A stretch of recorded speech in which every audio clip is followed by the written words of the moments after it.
right, my friends, welcome to another edition of the Solopreneur Movement. My name is Bruce Lund, founder, director of 90 Day Sales Manager, but more importantly to you, founder of the Solopreneur Movement. Just a reminder, if it's your first time joining us, a solopreneur is anyone who is solely in charge of their business growth on a day-to-day basis. You know, they're in charge of 80 to 90 to 100% of their business, whether it's sales, whether it's operations, whether it's marketing, whether it's mindset. And this is a spend time with talent edition. You know, I had the pleasure of going out and speaking in Tampa at the 2020 Vision Summit a couple weeks ago. And I met a firecracker while I was out there, Laura Brandao, who I'm going to bring in now to introduce herself. But Laura, obviously, thank you so much for being on the podcast and spreading your wealth of knowledge. I know you've been around the mortgage industry your entire life, and I'll kind of let you tell that story. But I will just say, man, I love your energy. I love your enthusiasm. And you were the very first person that I met at the summit having cocktails, right? And we immediately met. I was like, oh my gosh, I got to have this person on my podcast. So here we are. Well, first of all, thank you very much for inviting me. It's truly a pleasure. And yes, you're correct. I immediately recognized that you were the MC of the show. So right there, Bruce, what did I do? What was the first lesson, right? Now, of course, I already know who's hosting the actual event. I'm someone very connected to that individual. But in my mind, as we speak about how to be a solopreneur and how to grow yourself, you have to strategically think about what you're doing at all times. So even at that event, let's start right there. I immediately knew, I had analyzed who was going to be at that event. I knew what was going to happen at that event. And I figured that who was going to be an important person for me to meet immediately? The MC. I made sure that you were somebody that I met, and I also made sure I was someone that was memorable to you. So right there, first lesson of solopreneur is that's what you need to do. Do your homework. Know where and when and how you're going to strategically place yourself to make sure that people remember you. That's lesson number one. So who am I? What do I do? What's my story? We were speaking a little bit before. I have been in the mortgage business for over 20 years. And just for all of you out there that are not in the mortgage business, nobody deliberately goes into our business. There is no course out there that says, I want to go into the mortgage business when you're a young person. Usually either someone brings you into it, someone recommends it, or you say, wow, that person has a really beautiful car. I wonder how they bought that car. Oh, they're in the mortgage business. Well, that seems like a good career for me. So we don't deliberately go into it. We accidentally fall in. How did I fall in? I was a very young mom, and I was home during the day, and I needed to do something in the evening. So lo and behold, the job that was available to me to work in the evening was actually telemarketing at that time. And so I was introduced to, here's a telephone, there's a computer screen, refis are booming. So it's time to reach out to these people, find out what interest rates they're paying, and offer them a lower rate. I could do that, no problem. Well, long story short, I did it for a few months, and I was feeling really good. I don't know why other people were struggling, because I could get anybody to listen to me. I could get anybody to agree to give me their information over the phone, and I was having fun. So now here I am, I'm 21 years old, and I decide, you know what? I think one day I want to buy a house. I'm 21 years old, why not? I can buy a house. So you know what I did, Bruce? What's that? You know what I did? I decided I'm going to knock on the door of the vice president of this marketing company, and I'm going to tell him I want to buy a house someday. So I waited for him to come in. I knocked on his door. He said yes. I walked in and I said, hi, I'm Laura Brandao and I work in the evening. I want to buy a house one day because I'm doing this mortgage campaign. And I said, I'm not asking for a raise. I'm just asking for some extra hours so that I can save.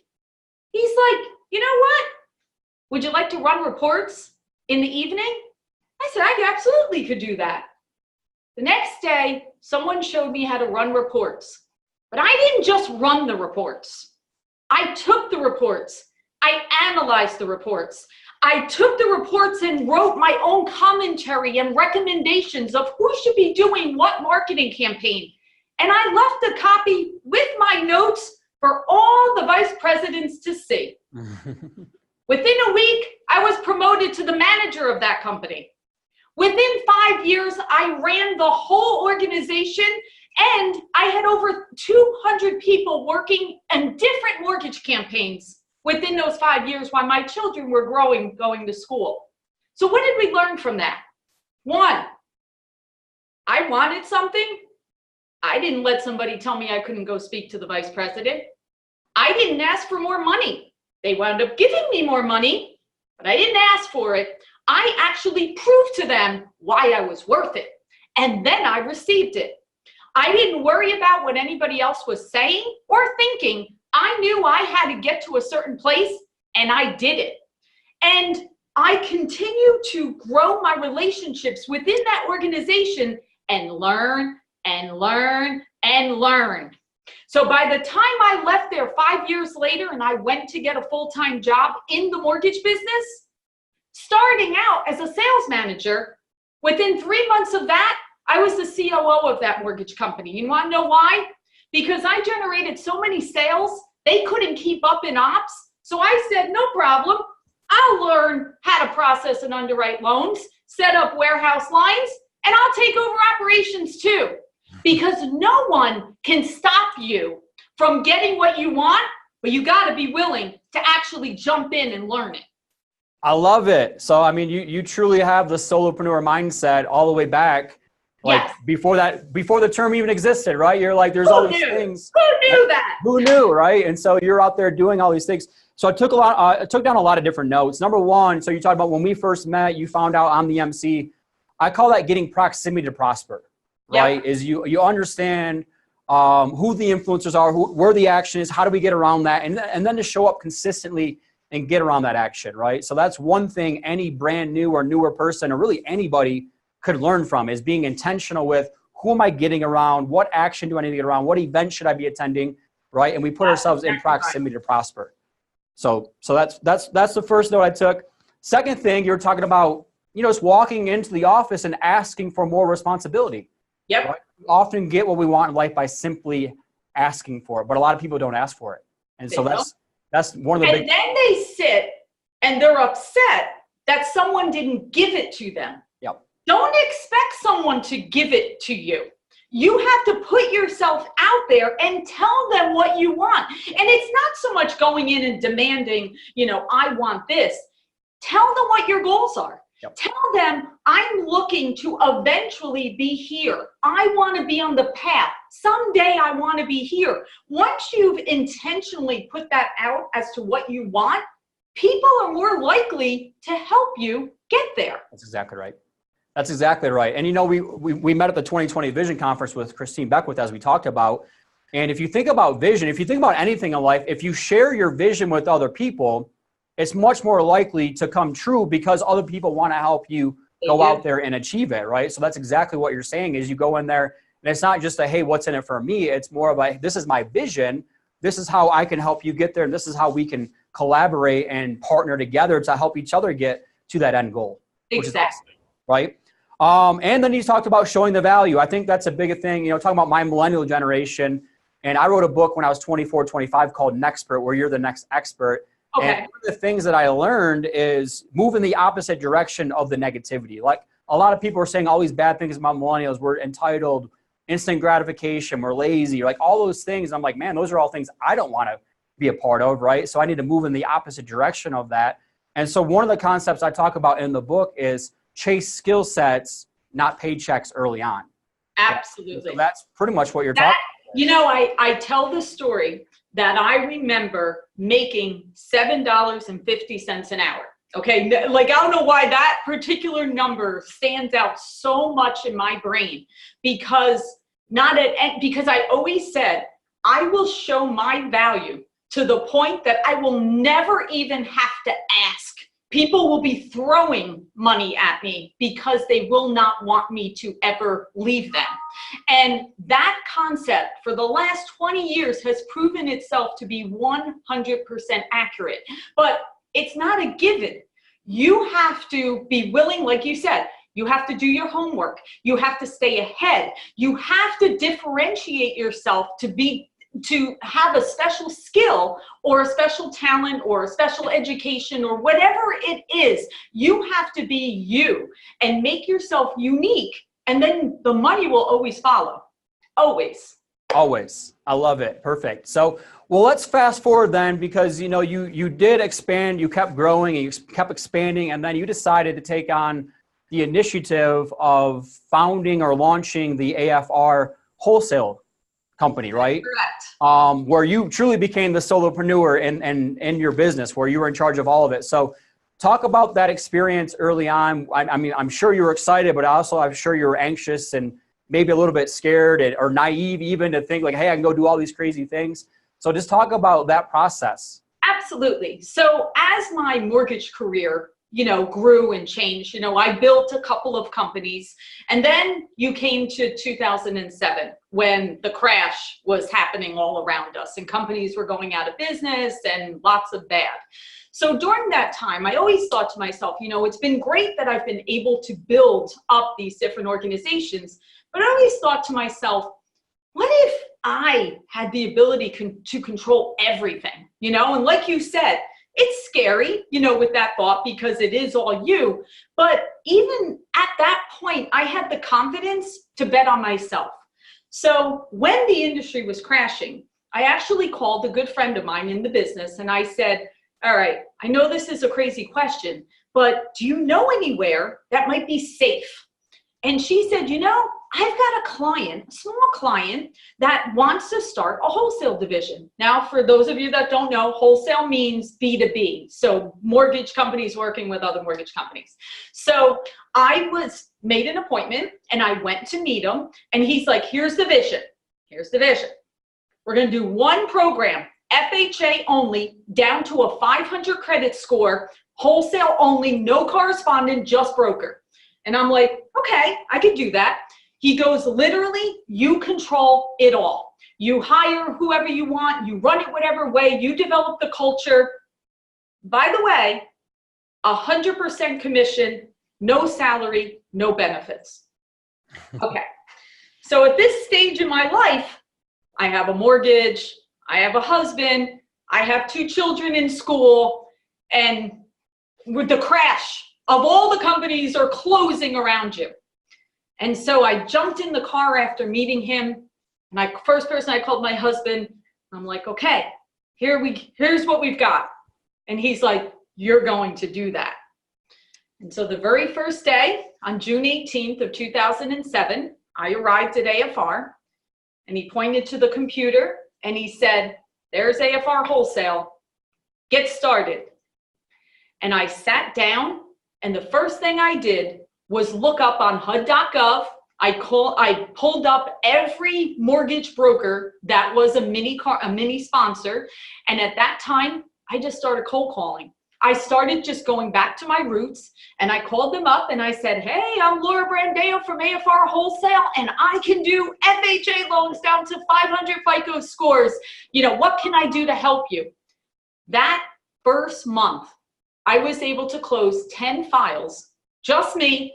I got them in. I processed them. I did give them to someone to underwrite because you can't do that. I had them underwritten by an underwriter. And that very first month, I structured AFR Wholesale. Now in time, of course, we added more people. But again, let's go back.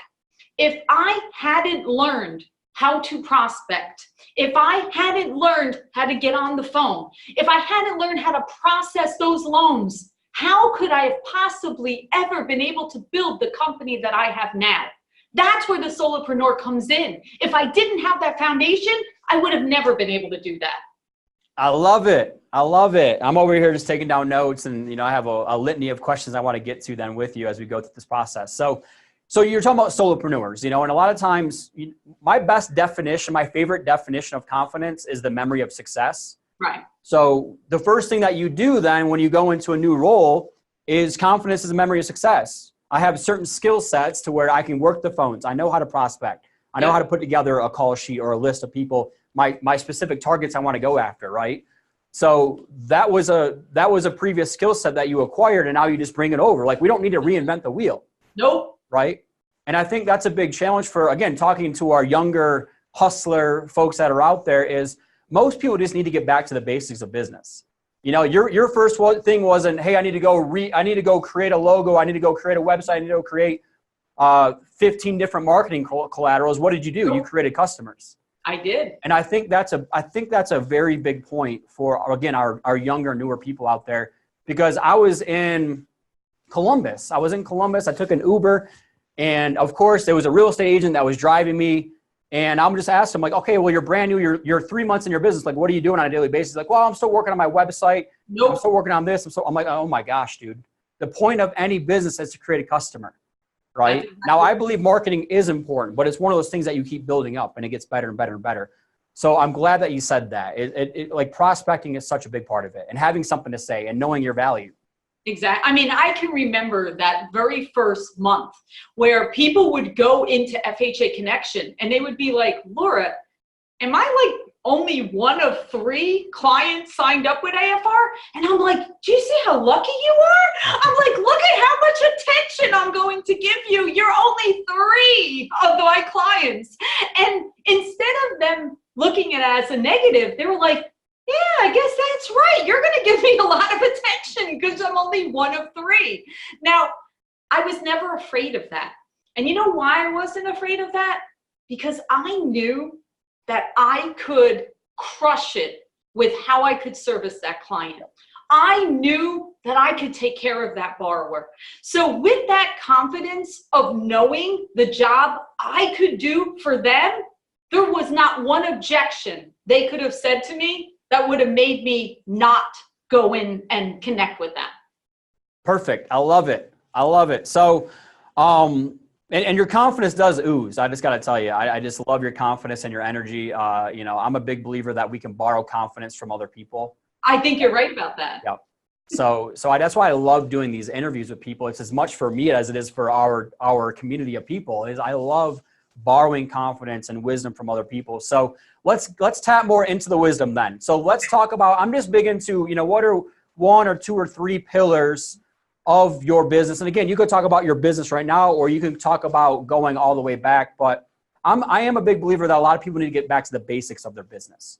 We have more resources. I mean, we're doing a video chat right now. It's amazing the resources that we can do, right? But I also think a lot of people get overwhelmed. They get frustrated. They're chasing the shiny new objects. So if we could just talk about the 3 main pillars, again, let's say somebody's joining your team, your company tomorrow, and they're newer. Like, what are those 3 things that you're going to walk them through step by step? I mean, I will tell you, and you're 100% correct about going back to basics. All right. One of the things that I have found, a couple of things I have found, and I'm speaking, forget about even my company, just as an individuals, you know, starting out or being a solopreneur or building a company. You're correct. Everybody's out there kind of doing this squirrel, you know, their attention is like jumping all over the place and they're trying to look for this magic answer. Most of the magic answer, it's with you. You talked about the confidence. I promise you, I have this running thing that most people will say yes to me. And the reason why they say yes to me is because they can't understand how I have so much energy and are so positive. So they kind of think I know something that they don't know. And they figure, well, shoot, if I say yes to her, to whatever it is, maybe I'll feel the same way. Now, the reason why that is because I'm so confident in myself.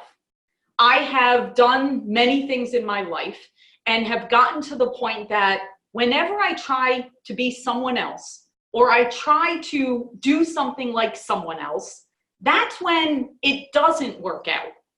But a lot of times we are so looking for this magic answer. We're looking for this, you know, get rich quick plan or whatever the case may be, that we lose sight that it's in us.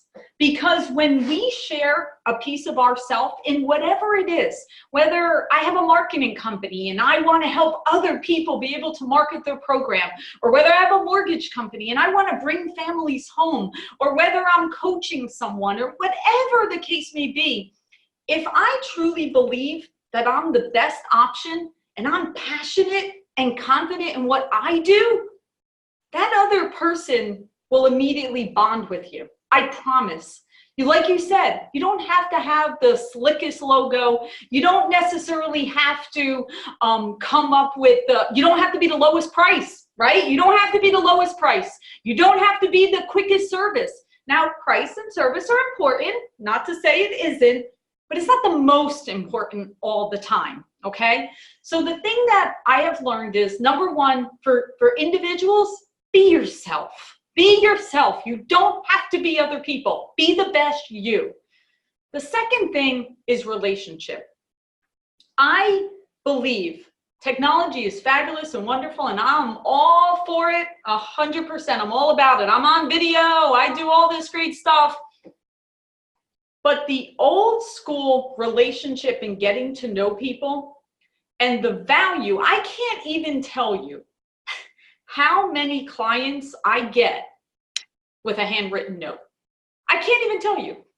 I mean, it blows my mind with how many people actually stick with me through good and bad time because of notes I send them.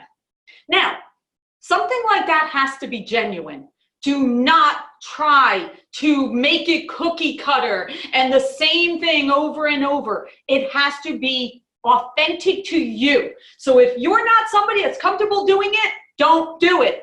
For me though, relationship absolutely has been one of the main pillars of my company, because people get to know me.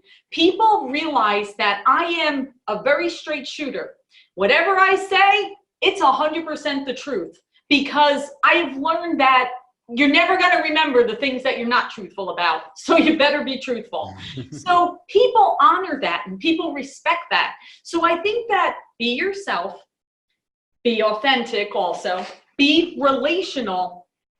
And my third pillar, forget my company, myself, no one's going to outwork me either.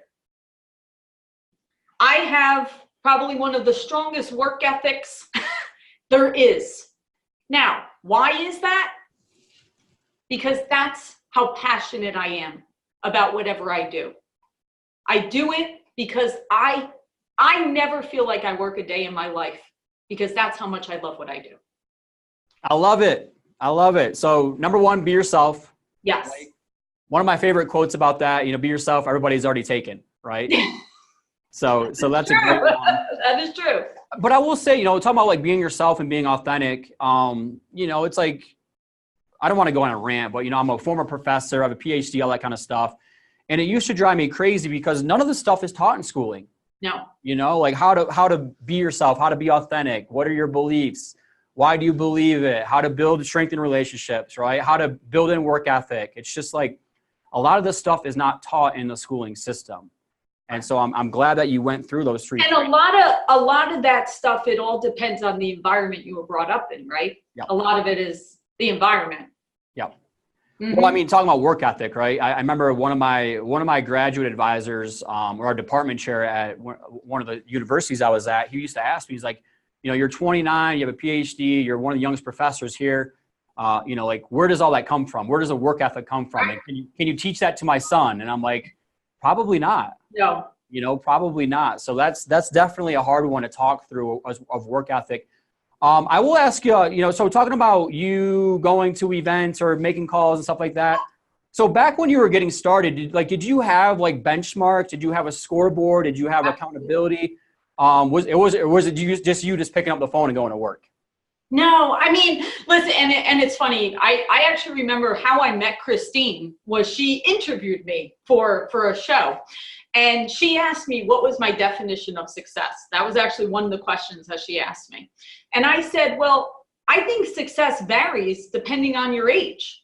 When I was in my 20s, success to me was a dollar number. Listen, by the time I'm 29, I plan on be making X. And, that was what I needed to. And I even said by the time I was 30, I wanted to start my own company, which of course I did. And then as I was in my 30s, it was, I now want, sky's the limit. I'm going for it. And that's when I started AFR. So in my 30s, I started AFR because I said, okay, here's my big push to do that. Now, as you're in your 40s, your idea of success changes, right? So now, of course, yeah, I've done it. I've built the company. I've hit the X dollar number in my income. I've reached president level. I'm the only woman partner at AFR. So I think that's another huge accomplishment, that I'm an owner of this company and I'm the only woman. All of those things were check, check, check, check. And now, honestly, doing something like this, now I feel that I'm at the stage in the game. Now I want to teach other people. Yeah. Now, I didn't have any time to teach anybody when I was coming up because I was working my butt off to make sure I hit every one of those checks. I hit all those checks. Yeah. I had a whole list of them, and honestly, every one of them was marked off.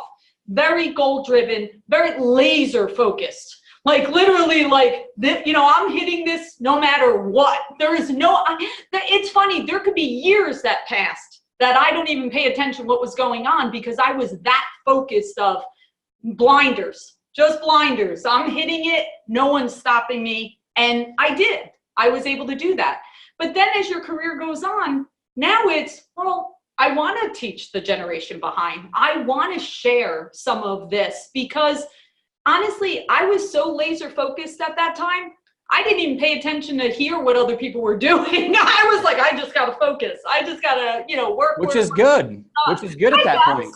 I guess. Yeah. But, I think it's fun now to kind of share it and to hope that maybe I can inspire somebody. Stop looking for the magic answer and get to work. I love it. See, just some old school, like just roll up the sleeves, elbow grease, get to work. Get to work. I mean, it's amazing. All right, so you do have a lot of energy. I have two questions, and then we'll wrap this bad boy up. Okay. So number one would be, you're talking about your laser focus. So how do you celebrate progress along the way? Because for somebody like you that is so driven, that is laser focused, I'm sure you're a high D if we talked about the disc profile. Oh, I am. I'm very high D. Okay. High D, high I, I'm guessing. I am. That's all right.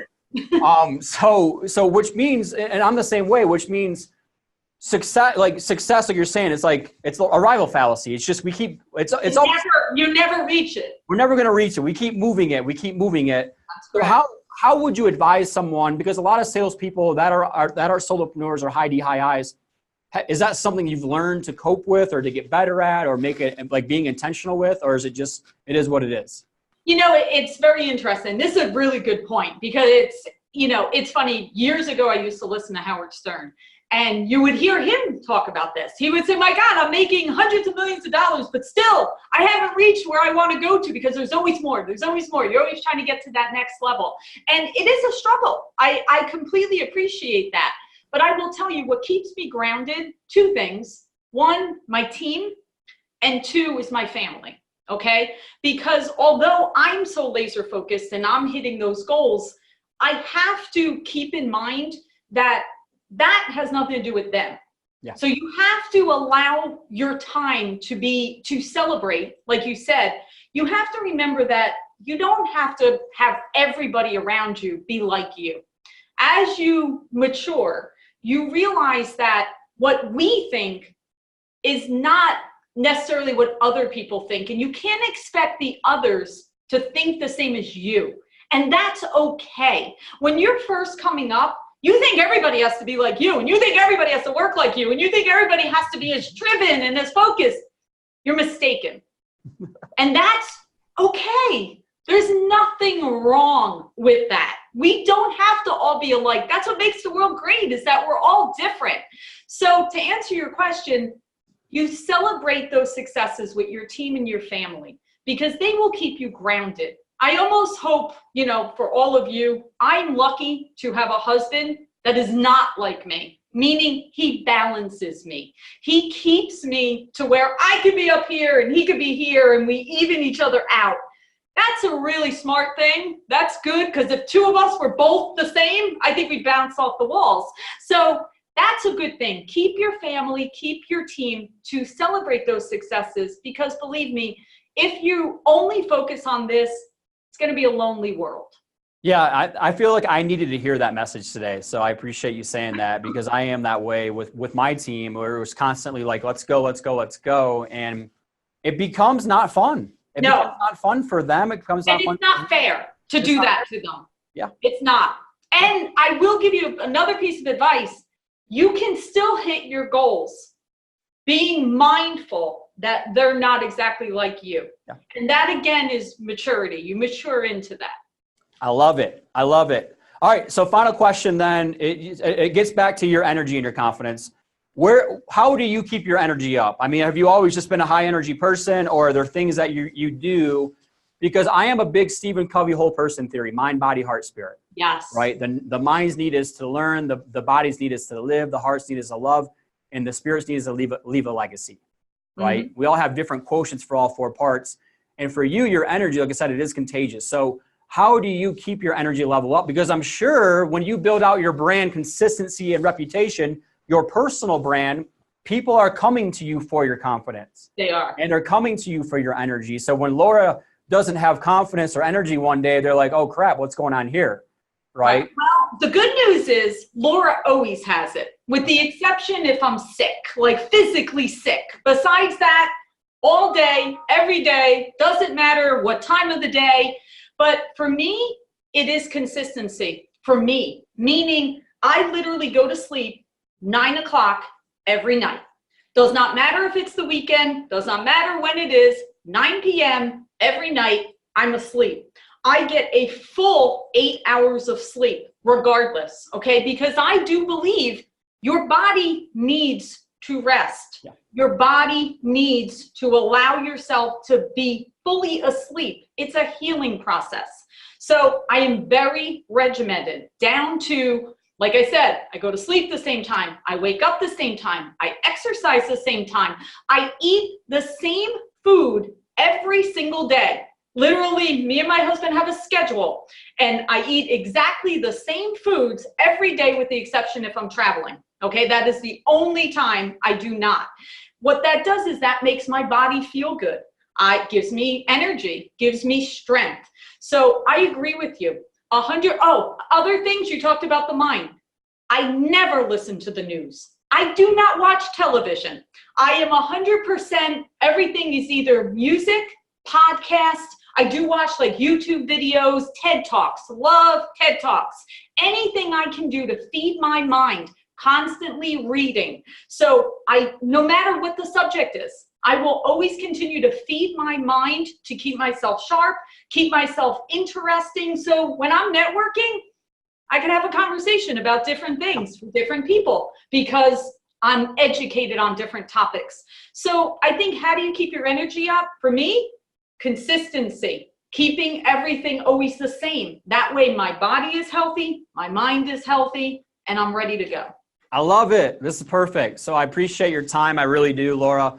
I mean, I personally learned so much, and you're talking about those two key traits, talking about getting up earlier than most people want to get up at, right? The consistency of getting up and getting that morning routine, and then feeding your mind.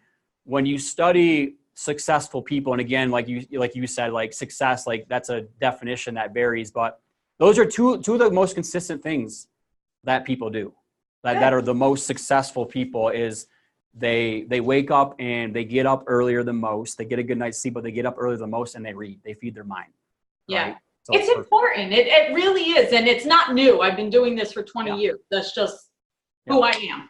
Yeah. Well, that's the last point then. It's not new. A lot of this stuff isn't new. It's common sense, isn't common practice though. When it comes to picking up the phone and making calls, the phone's not going to call itself, right? Getting Proximate to Prosper, showing up around the action, flying on your own dime to go to Tampa Bay and to get around other people, other big times influencers, right? There's a lot of things that are just get back to the basics of business. So I appreciate you so much for coming on our show and sharing your wealth of wisdom. My pleasure. Thank you for having me, Bruce. One last question. Where if somebody wants to find you, where's the best place? All right. So if you want to connect on LinkedIn, it's Laura Brandao. My email is laura@afrwholesale.com. I will tell you a funny story. One time I did a podcast with someone. They reached out to me on LinkedIn, and I'm literally now doing a podcast with that person. You actually met her. You met her at Christine's event. So just a funny story of, I really like meeting new people. I believe that we can learn lots of things from each other, you know, regardless of what industry, regardless of who we are. As humans, I think it's important to connect and share a little piece of each other, because we can all learn.